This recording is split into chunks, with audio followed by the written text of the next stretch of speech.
ಧಾರವಾಡದಲ್ಲಿ ಪ್ರಹ್ಲಾದ್ ಜೋಶಿ ಅವರನ್ನ ಸೋಲಿಸಬೇಕು ಅಂತ ಹೇಳಿ ಕಾಂಗ್ರೆಸ್ ರಣತಂತ್ರವನ್ನು ರೂಪಿಸಿಕೊಂಡಿದೆ. ಧಾರವಾಡ ಕ್ಷೇತ್ರಕ್ಕೆ ಕಾಂಗ್ರೆಸ್ ಅಭ್ಯರ್ಥಿ ಏನು ಘೋಷಣೆ ಮಾಡಿದ್ದಾರೋ ಇವರೇನಾದರೂ ಚೇಂಜ್ ಆಗ್ತಾರಾ ಅಂತ ಒಂದು ಮಾಹಿತಿ ಇದೆ.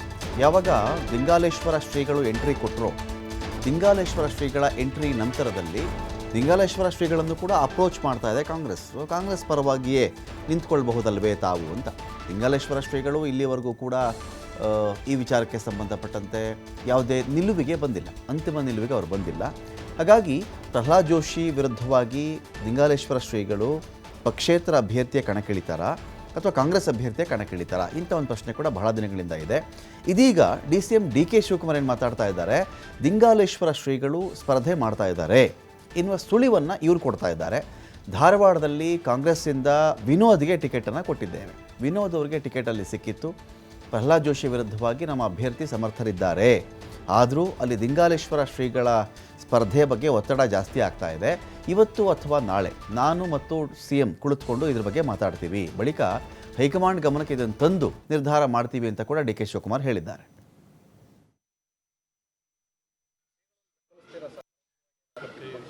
ಪಕ್ಷ ಎಲ್ಲ ಪರೋಕ್ಷ ಮಾಡೋದಾದ್ರೆ ಡೈರೆಕ್ಟಾಗಿ ಮಾಡ್ತೀವಿ, ಅದು ಬೇರೆ ವಿಚಾರ. ಸದ್ಯಕ್ಕೆ ಕ್ಯಾಂಡಿಡೇಟ್ನ ನಾವು ನಮ್ಮ ಪಾರ್ಟಿ ಕ್ಯಾಂಡಿಡೇಟ್ ಫೈನಲೈಸ್ ಮಾಡಿದ್ದೀವಿ. ಅವರು ಮೊದಲೇ ಕೇಳಿದ್ರೆ ಅದು ಬೇರೆ ವಿಚಾರ ಆಯಿತು. ಈಗ ಪ್ರಸ್ತಾವನೆ ಮಾಡಿದರೆ ನಾವು ನಮ್ಮ ಯೂತ್ ಕಾಂಗ್ರೆಸ್ಸು ನಮ್ಮ ವಿನೋದ್ಗೆ ಟಿಕೆಟ್ ಕೊಟ್ಟಿದ್ದೀವಿ. ಸೊ ಅವ್ರಿಗೆ ನಮ್ಮ ಪಕ್ಷದವ್ರಿಗೆ ಆಗಲೇ ಕೆಲಸ ಮಾಡ್ತಾ ಇದ್ದಾರೆ. ರಿಕ್ವೆಸ್ಟ್ ಇದೆ, ನಾವು ಹಿಂದೆ ಮುಂದೆ ಮಾಡೋಕ್ಕೆ ಹೋಗಲ್ಲ. ನಮಗೆ ಶ್ರೀಗಳ ಬಗ್ಗೆ ಗೌರವ ಇದೆ, ಅದರೇನು ನಾವು ಇಲ್ಲ ಅಂತ ನಾನು ಹೇಳಿದೆ. ಯಾಕಂದರೆ ಯಾವಾಗಲೂ ಅವರು ಸೆಕ್ಯುಲರ್ ಔಟ್ಲುಕ್ಕಲ್ಲಿ ಕೆಲಸ ಮಾಡಿದಂಥವ್ರು. ಬಟ್ ನಮ್ಮ ಕ್ಯಾಂಡಿಡೇಟು ಭಾಳ ಸಭ್ಯ ಇದ್ದಾನೆ. ನಾನು CM ಇವತ್ತು ನಾಳೆಯಲ್ಲಿ ಮಾತಾಡ್ತೀನಿ. ಪರೋಕ್ಷ ಮಾಡೋದಾದ್ರೆ ಡೈರೆಕ್ಟಾಗಿ ಮಾಡ್ತೀವಿ, ಅದು ಬೇರೆ ವಿಚಾರ. ಸದ್ಯಕ್ಕೆ ಕ್ಯಾಂಡಿಡೇಟ್ನ ನಾವು ನಮ್ಮ ಪಾರ್ಟಿ ಕ್ಯಾಂಡಿಡೇಟ್ ಫೈನಲೈಸ್ ಮಾಡಿದ್ದೀವಿ. ಡೀಟೇಲ್ಸ್ಕೊಳ್ಳಿಕ್ಕೆ ಇದೀಗ ಶಿವಕುಮಾರ್ ಜೋಹಳ್ಳಿ ಸಂಪರ್ಕದಲ್ಲಿದ್ದಾರೆ. ಶಿವು, ಈಗ ನಾವು ನೋಡ್ತಾ ಇದ್ದೀವಿ ಇಲ್ಲಿ ಧಾರವಾಡದಲ್ಲಿ ಒಂದು ಕಡೆ ಈಗ ದಿಂಗಾಲೇಶ್ವರ ಶ್ರೀಗಳ ಸ್ಪರ್ಧೆ ಬಗ್ಗೆ ಬಹಳ ಮಾತು ಕೇಳಿ ಬರ್ತಾ ಇದೆ. ದಿಂಗಾಲೇಶ್ವರ ಶ್ರೀಗಳ ಸ್ಪರ್ಧೆ ಮಾಡೇ ಮಾಡ್ತೀನಿ ಅಂದರೆ ಈಗ BJPಯಲ್ಲಿ 3% ವೋಟ್ ಇರತಕ್ಕಂಥ ವ್ಯಕ್ತಿಗಳಿಗೂ ಕೂಡ 3 ಜನಕ್ಕೆ ಟಿಕೆಟ್ ಕೊಟ್ಟಿದ್ದಾರೆ. BJPಯಲ್ಲಿ ಅವ್ರದ್ದು ಇಡೀ ಸಮುದಾಯದ ವೋಟ್ ಇರೋದೇ 3%. ಜನ 3% ಅವ್ರಿಗೆ ಆ ಥರದ ವ್ಯಕ್ತಿಗಳಿಗೆ ನೀವು ಟಿಕೆಟೇ ಕೊಟ್ಬಿಟ್ಟಿದ್ದಾರೆ BJPಯವರು. ಲಿಂಗಾಯತರಿಗೆ ಏನು ಮಾಡಿದರು BJPಯವ್ರಿಗೆ? ಪ್ರಹ್ಲಾದ್ ಜೋಶಿ ಅವರಿಗೆ ಇಲ್ಲಿ ಯಾಕೆ ಟಿಕೆಟ್ ಕೊಡಬೇಕಾಗಿತ್ತು? ನಮ್ಮ ಮಠಮಾನ್ಯಗಳ ಕಥೆ ಏನು, ಭಕ್ತರ ಕಥೆ ಏನು, ಈ ಸಮುದಾಯದಲ್ಲಿ ಯಾರೂ ಇರಲಿಲ್ವಾ? ಈ ಪ್ರಶ್ನೆ ದಿಂಗಾಲೇಶ್ವರ ಶ್ರೀಗಳು ರೈಸ್ ಮಾಡ್ತಾ ಇದ್ದಾರೆ. 3% ಮತ ಇರ್ತಕ್ಕಂಥವ್ರಿಗೆ ಇಷ್ಟೊಂದು ಕೊಡ್ತಾರೆ ಇವರು, 10% 12% ವೋಟ್ ಇರೋರನ್ನ BJP ತಿರಸ್ಕರಿಸ್ತಾ ಇದೆ. ಇಲ್ಲಿ ವಿಶೇಷವಾಗಿ ಲಿಂಗಾಯತ ಸಮುದಾಯದವರಿಗೆ ಇವರು ಮನ್ನಣೆ ಕೊಡ್ತಾ ಇಲ್ಲ. ಪ್ರಹ್ಲಾದ್ ಜೋಶಿಗೆ ಯಾಕೆ ಟಿಕೆಟ್ ಕೊಡಬೇಕು ಅಂತ ದಿಂಗಾಲೇಶ್ವರ ಶ್ರೀಗಳ ಮೂಲಭೂತ ಪ್ರಶ್ನೆ. ಜೊತೆಗೆ ಸ್ಪರ್ಧೆ ಮಾಡ್ತಾರೆ ಎನ್ನುವ ಬಗ್ಗೆ ಕೆಲವೊಮ್ಮೆ ಎಸ್ ಅಂತ ಬರುತ್ತೆ, ಕೆಲವೊಮ್ಮೆ ಯೋಚನೆ ಮಾಡ್ತಾ ಇದ್ದಾರೆ ಅಂತ ಬರುತ್ತೆ, ಕೆಲವೊಮ್ಮೆ ಪಕ್ಷೇತರ ಅಂತ ಬರುತ್ತೆ, ಕೆಲವೊಮ್ಮೆ ಕಾಂಗ್ರೆಸ್ ಅಪ್ರೋಚ್ ಮಾಡ್ತಾ ಇದೆ ಅವ್ರನ್ನ ಅಂತ ಕೂಡ ಬರುತ್ತೆ. ಏನು ನಡೀತಾ ಇದೆ ಇಲ್ಲಿ ಅಂತ?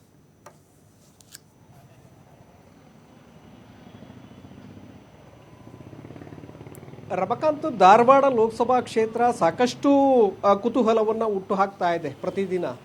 ಯಾಕೆಂದರೆ ಈಗಾಗಲೇ BJP ಅಲ್ಲಿ ಪ್ರಹ್ಲಾದ್ ಜೋಶಿ ಅವರಿಗೆ ಅಧಿಕೃತವಾಗಿ ಟಿಕೆಟನ್ನು ಘೋಷಣೆ ಮಾಡಿದೆ. ಪ್ರಹ್ಲಾದ್ ಜೋಶಿ ಅವರು ಕೂಡ ಈಗಾಗಲೇ ಕ್ಷೇತ್ರದಲ್ಲಿ ಓಡಾಡ್ತಾ ಇದ್ದಾರೆ, ಪ್ರಚಾರವನ್ನು ಮಾಡ್ತಾ ಇದ್ದಾರೆ. ಈ ಬಾರಿ ಅತಿ ಹೆಚ್ಚಿನ ಮತಗಳಿಂದ ಗೆದ್ದು ಬರಬೇಕು ಅನ್ನುವಂಥ ನಿಟ್ಟಿನಲ್ಲಿ ಎಲ್ಲ ಪ್ರಯತ್ನಗಳನ್ನು ಕೂಡ ಮಾಡ್ತಾ ಇದ್ದಾರೆ. ಆದರೆ ಈ ಬಾರಿ ಚುನಾವಣೆಯನ್ನು ಗಮನಕ್ಕೆ ತೆಗೆದುಕೊಂಡಾಗ ಎಲ್ಲೋ ಒಂದು ಕಡೆ ದಿಂಗಾಲೇಶ್ವರ ಶ್ರೀಗಳ ಒಂದು ಆಪೋಸ್ ಏನಿದೆ, ವಿರುದ್ಧವಾಗಿ ನಿಂತಿದ್ದಾರೆ ಪ್ರಹ್ಲಾದ್ ಜೋಶಿ ಅವರಿಗೆ. ಇವತ್ತು ನೀವು ಹೇಳ್ದಾಗೆ 3% ಇರುವಂಥವ್ರಿಗೆ 3 ಟಿಕೆಟನ್ನು ಕೊಡ್ತೀರಿ, ಆದರೆ ನಾವು 10ರಿಂದ 12% ಇದ್ದೇವೆ, ನಮಗೆ ನೋಡಿದರೆ ಟಿಕೆಟ್ಗಳನ್ನು ಕೊಡ್ತಾ ಇಲ್ಲ ಹೆಚ್ಚಿನ ಪ್ರಮಾಣದಲ್ಲಿ ಅನ್ನುವಂಥದ್ದು ದಿಂಗಾಲೇಶ್ವರ ಶ್ರೀಗಳ ಒಂದು ಆರೋಪ. ಈಗಾಗಲೇ ಕಳೆದ 1 ವಾರದಿಂದಲೂ ಕೂಡ ದಿಂಗಾಲೇಶ್ವರ ಶ್ರೀಗಳು ಮಾಧ್ಯಮಗಳ ಮುಂದೆ ನಿರಂತರವಾಗಿ ಹೇಳಿಕೆಗಳ ಮೇಲೆ ಹೇಳಿಕೆಗಳನ್ನು ಕೊಡ್ತಾ ಇದ್ದಾರೆ. ರಾಜ್ಯದಲ್ಲಿ ಉತ್ತರ ಕರ್ನಾಟಕ ಭಾಗದಲ್ಲಿರುವಂತಹ ಮಠಾಧೀಶರನ್ನ ಭೇಟಿ ಮಾಡ್ತಾ ಇದ್ದಾರೆ. ಅವರ ಜೊತೆ ರಾಜಕೀಯ ಪ್ರವೇಶದ ಬಗ್ಗೆ ಚರ್ಚೆಯನ್ನು ಕೂಡ ಮಾಡ್ತಾ ಇದ್ದಾರೆ. ಯಾಕೆಂದರೆ ಇದನ್ನು ನಾವು ಗಮನಿಸಬೇಕಾಗತ್ತೆ. ಹಿಂದೆ ಮಂಗಳೂರಿನಲ್ಲಿ ಒಬ್ಬರು ಸ್ವಾಮೀಜಿ ಅವರು ಕಾವಿಯನ್ನು ಕಳಚಿಟ್ಟು ನಾನು ರಾಜಕೀಯ ಪ್ರವೇಶವನ್ನು ಮಾಡ್ತೇನೆ ಅಂತೇಳಿ ಹೇಳಿಕೆಗಳನ್ನು ಕೊಡ್ತಾ ಇದ್ರು. ಅವರು ರಾಜಕಾರಣಕ್ಕೆ ಬರಬಹುದು ಅನ್ನುವಂಥ ಚರ್ಚೆಗಳು ಆ ಸಂದರ್ಭದಲ್ಲಿ ಶುರುವಾಯಿತು, ನಂತರ ಸೈಲೆಂಟ್ ಆಗಿತ್ತು. ಅದರ ನಂತರದಲ್ಲಿ ಚಿತ್ರದುರ್ಗದ ಮಾದಾರ ಚೆನ್ನಯ್ಯ ಶ್ರೀಗಳು ಕೂಡ ರಾಜಕೀಯ ಪ್ರವೇಶವನ್ನು ಮಾಡ್ತಾರೆ ಅನ್ನುವಂತಹ ಚರ್ಚೆಗಳು ಬಹಳ ದೊಡ್ಡ ಮಟ್ಟದಲ್ಲಿ ಕೇಳಿ ಬಂದಿತ್ತು. ಯಾಕೆಂದರೆ ಉತ್ತರ ಪ್ರದೇಶದಲ್ಲಿ ಯೋಗಿ ಆದಿತ್ಯನಾಥ್ ಅವರು ಸ್ಪರ್ಧೆಯನ್ನು ಮಾಡಿದ ನಂತರ ಮಾದಾರ ಚೆನ್ನಯ್ಯ ಶ್ರೀಗಳು ಕೂಡ ಬಿಜೆಪಿ ಪಕ್ಷದ ಅಭ್ಯರ್ಥಿಯಾಗಿ ಸ್ಪರ್ಧೆಯನ್ನು ಮಾಡ್ತಾರೆ ಅಂತೇಳಿ ಕಳೆದ ಅಸೆಂಬ್ಲಿ ಚುನಾವಣೆಯಲ್ಲೂ ಕೂಡ ಬಂದಿತ್ತು. ಅದರ ಹಿಂದಿನ ಲೋಕಸಭಾ ಚುನಾವಣೆಯಲ್ಲೂ ಕೂಡ ಬಂದಿತ್ತು. ಈಗ ಪ್ರಸ್ತುತ ಚುನಾವಣೆಯಲ್ಲೂ ಕೂಡ ಅವರ ಹೆಸರು ಬಂದಿತ್ತು. ಆದರೆ ಅಂತಿಮವಾಗಿ ಮತ್ತೆ ಅದು ಸೈಲೆಂಟ್ ಆಯಿತು. ಇವರ ನಂತರದಲ್ಲಿ ಈಗ ದಿಂಗಾಲೇಶ್ವರ ಶ್ರೀಗಳು ರಾಜಕಾರಣಕ್ಕೆ ಬರೋದಕ್ಕೆ ಈಗ ಪ್ರಯತ್ನಗಳನ್ನು ಮಾಡ್ತಾ ಇದ್ದಾರೆ ಅನ್ನುವಂಥದ್ದನ್ನು ಎಲ್ಲರೂ ಕೂಡ ಈಗಾಗಲೇ ಗಮನಿಸ್ತಾ ಇದ್ದಾರೆ. ಜೊತೆಗೆ ಸ್ಪರ್ಧೆಯನ್ನು ಮಾಡ್ತಾರೆ ಅನ್ನುವಂತಹ ಚರ್ಚೆಗಳು ಕೂಡ ಈಗಾಗಲೇ ಶುರುವಾಗಿದೆ. ದಿಂಗಾಲೇಶ್ವರ ಶ್ರೀಗಳು ಕೂಡ ಸ್ಪರ್ಧೆಯನ್ನು ಮಾಡುವ ಬಗ್ಗೆ ಈಗಾಗಲೇ ಸುಳಿವುಗಳನ್ನು ಕೊಡ್ತಾ ಇದ್ದಾರೆ ಅವರು. ಜೊತೆಗೆ ನಿತ್ಯ ಈಗ ಇರುವಂತಹ ಎಲ್ಲ ಸ್ವಾಮೀಜಿಗಳ ಒಂದು ಬೆಂಬಲವನ್ನು ಪಡೆಯುವಂಥ ಒಂದು ಪ್ರಯತ್ನಗಳನ್ನು ಕೂಡ ಮಾಡ್ತಾ ಇದ್ದಾರೆ. ನೀವು ಹೇಳಿದಾಗೆ ಕಾಂಗ್ರೆಸ್ ಪಕ್ಷದಿಂದಲೂ ಕೂಡ ಅವರು ಸ್ಪರ್ಧೆಯನ್ನು ಮಾಡಬಹುದು ಅನ್ನುವಂಥ ಚರ್ಚೆಗಳಿತ್ತು. ಆದರೆ ಕಾಂಗ್ರೆಸ್ ಪಕ್ಷ ಅಲ್ಲಿ ಅಧಿಕೃತವಾಗಿ ಅಭ್ಯರ್ಥಿಯನ್ನು ಕಣಕ್ಕಿಳಿಸಿದೆ. ಕುರುಬ ಸಮುದಾಯದ ವಿನೋದ ಸೂಟಿ ಅವರನ್ನು ಅಲ್ಲಿ ಕಣಕ್ಕಿಳಿಸಿದೆ. ಈಗಾಗಲೇ ಸಂತೋಷ್ ಲಾಡ್ ಅವರ ನೇತೃತ್ವದಲ್ಲಿ ಅಲ್ಲಿ ಪ್ರಚಾರ ಕಾರ್ಯಗಳು ಕೂಡ ನಡೀತಾ ಇದೆ. ವಿನೋದ ಸೂಟಿ ಅವರನ್ನು ಗೆಲ್ಲಿಸ್ಕೊಂಡು ಬರಬೇಕು ಅನ್ನುವಂಥ ನಿಟ್ಟಿನಲ್ಲಿ ಸಾಕಷ್ಟು ರಣತಂತ್ರಗಳನ್ನು ಕೂಡ ಮಾಡಲಾಗ್ತಾ ಇದೆ. ಇದರ ಜೊತೆಗೆ ಡಿ ಕೆ ಶಿವಕುಮಾರ್ ಅವರು ಇವತ್ತೊಂದು ಹೇಳಿಕೆಯನ್ನು ಕೊಟ್ಟಿದ್ದಾರೆ. ನಿನ್ನೆ ಕೂಡ ಅವರು ದಿಂಗಾಲೇಶ್ವರ ಶ್ರೀಗಳ ಸ್ಪರ್ಧೆಯ ಬಗ್ಗೆ ಹೇಳಿಕೆಯನ್ನು ಕೊಟ್ಟಿದ್ರು. ನಾವೀಗ ಅಧಿಕೃತ ಅಭ್ಯರ್ಥಿಯನ್ನು ಕಣಕ್ಕಿಳಿಸಿದ್ದೇವೆ, ಅವರನ್ನು ಗೆಲ್ಲಿಸ್ಕೊಂಡು ಬರಬೇಕು. ಹಿಂದೆ ಮೊದಲೇ ಆಗಿದ್ದರೆ ದಿಂಗಾಲೇಶ್ವರ ಶ್ರೀಗಳು ಏನಾದರೂ ರಾಜಕಾರಣಕ್ಕೆ ಬರ್ತೇನೆ, ನಾನು ಸ್ಪರ್ಧೆಯನ್ನು ಮಾಡ್ತೇನೆ ಅಂತ ಹೇಳಿದರೆ ನಾವು ನೇರವಾಗಿ ಮಾತನಾಡಬಹುದಿತ್ತು ಅನ್ನುವಂಥ ಒಂದು ಮಾತನ್ನು ನಿನ್ನೆ ಕೂಡ ಹೇಳಿದರು. ಆದರೆ ಇವತ್ತು ಒಂದು ಹೆಜ್ಜೆ ಮುಂದೆ ಹೋದಂತೆ ಕಾಣಿಸ್ತಾ ಇದೆ ಡಿ ಕೆ ಶಿವಕುಮಾರ್ ಅವರು.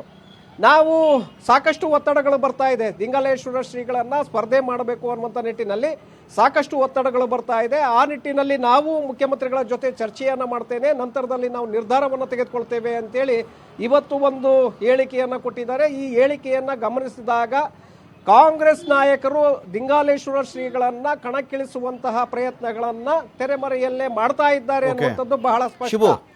ಯಾಕೆಂದ್ರೆ ಅವರ ಮಾತಿನಲ್ಲೇ ಇವತ್ತು ಬಂದಿದೆ, ಡಿ ಕೆ ಶಿವಕುಮಾರ್ ಅವರ ಮಾತಿನಲ್ಲೇ ಬಂದಿದೆ. ಇದು ಒಂದು ಭಾಗ. ಇನ್ನೊಂದು ಭಾಗದಲ್ಲಿ ನಾವು ಚೆಕ್ ಮಾಡಿಕೊಂಡಾಗ ಇದೇ ಕಾಂಗ್ರೆಸ್ಸಿಂದ ಕೂಡ ಒಬ್ಬ ವ್ಯಕ್ತಿ ವಿನಯ್ ಅಂತ ಹೇಳಿ ಅವರು ಬಂಡಾಯ ಅಭ್ಯರ್ಥಿಯಾಗಿ ಏನೋ ಸ್ಪರ್ಧೆ ಮಾಡಬೇಕು ಅಂತ ಅವರು ಕೂಡ ಪ್ಲಾನ್ ಮಾಡ್ತಾ ಇದ್ದಾರಂತೆ. ಬಂಡಾಯ ಅಭ್ಯರ್ಥಿಯಾಗಿ ಯಾರು ನನ್ನನ್ನು ಮನವೊಲಿಸಕ್ಕೆ ಬಂದರೂ ನಾನು ಇದನ್ನು ಬಿಡಲ್ಲ, ನಾನಿಲ್ಲಿ ಬಂಡಾಯ ಅಭ್ಯರ್ಥಿಯಾಗಾದರೂ ಸರಿ ಕಂಟೆಸ್ಟ್ ಮಾಡ್ತೀನಿ ಅಂತ ಹೇಳಿ. ಒಂದು ಕಡೆ ವಿನಯ್, ಒಂದು ಕಡೆ ದಿಂಗಾಲೇಶ್ವರ ಶ್ರೀಗಳು, ಇನ್ನೊಂದು ಕಡೆ ಆಲ್ರೆಡಿ ಟಿಕೆಟ್ ಕೊಟ್ಟಿರ್ತಕ್ಕಂಥ ಕಾಂಗ್ರೆಸ್ನ ವ್ಯಕ್ತಿ. ಇದು ಏನಾಗ್ತಿದೆ ಧಾರವಾಡ ಟೋಟಲ್ ಆಗಿ ಅಂತ ಇಲ್ಲಿ?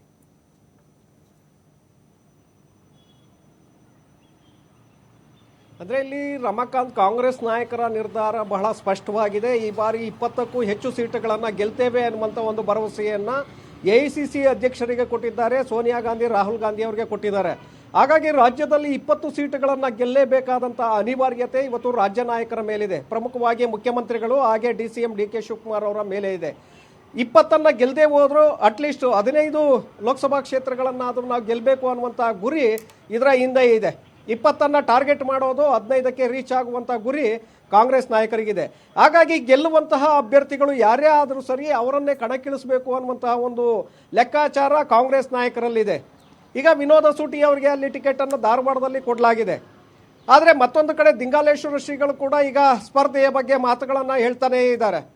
ಅಂತಿಮವಾಗಿ ನಾವು ಮುಖ್ಯಮಂತ್ರಿಗಳ ಜೊತೆ ಮಾತನಾಡಿ ಹೈಕಮಾಂಡ್ ಜೊತೆ ಗಮನಕ್ಕೆ ತಂದು ನಂತರದಲ್ಲಿ ನಿರ್ಧಾರವನ್ನು ಮಾಡ್ತೇವೆ ಅಂತೇಳಿ ಇವತ್ತೇನು ಡಿ ಕೆ ಶಿವಕುಮಾರ್ ಅವರು ಹೇಳಿದ್ದಾರೆ. ಹಾಗಾಗಿ 2ನೇ ಹಂತದಲ್ಲಿ ಆ ಉತ್ತರ ಕರ್ನಾಟಕ ಭಾಗದಲ್ಲಿ ಚುನಾವಣೆಗಳು ನಡೆಯೋ ಹಿನ್ನೆಲೆಯಲ್ಲಿ ದಿಂಗಾಲೇಶ್ವರ ಶ್ರೀಗಳನ್ನು ಅಂತಿಮವಾಗಿ ಕಾಂಗ್ರೆಸ್ ಪಕ್ಷದಿಂದಲೇ ಕಣಕ್ಕಿಳಿಸುವಂತಹ ಸಾಧ್ಯತೆಗಳು ಕೂಡ ಹೆಚ್ಚಿನ ಪ್ರಮಾಣದಲ್ಲಿ ಕಾಣಿಸ್ತಾ ಇದೆ ರಮಾಕಾಂತ್. ಯಾಕೆಂದರೆ ದಿಂಗಾಲೇಶ್ವರ ಶ್ರೀಗಳು ನೇರವಾಗಿ ಪ್ರಹ್ಲಾದ್ ಜೋಶಿ ಅವರ ವಿರುದ್ಧವಾಗಿ ತಿರುಗಿ ಬಿದ್ದಿದ್ದಾರೆ.